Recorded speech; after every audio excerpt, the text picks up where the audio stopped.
Sebuah mobil Avanza jatuh ke bawah jembatan setelah ditabrak oleh sebuah truk di Jalan Bypass, Ide Bagus Mantre, tepatnya di jembatan perbatasan Desa Lebih dan Desa Tulikup, Kecamatan Gianyar, Selasa 21 Februari sekitar pukul 10.30 WITA.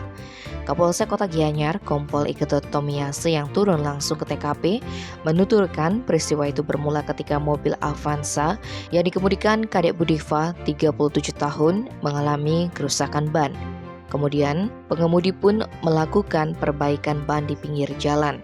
Setelah perbaikan selesai, tiba-tiba dari arah belakang melaju sebuah truk yang dikemudikan Inengah Budiarta, 55 tahun, dengan kecepatan cukup kencang dan langsung menabrak bagian belakang mobil Avanza tersebut.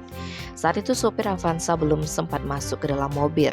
Kerasnya benturan membuat mobil Avanza itu terseret hingga 2 meter dan terjun bebas ke bawah jembatan yang ada di TKP. Tidak ada korban jiwa akibat kejadian itu, tetapi mobil Avanza ringsek setelah jatuh ke bawah jembatan dengan kedalaman 15 meter.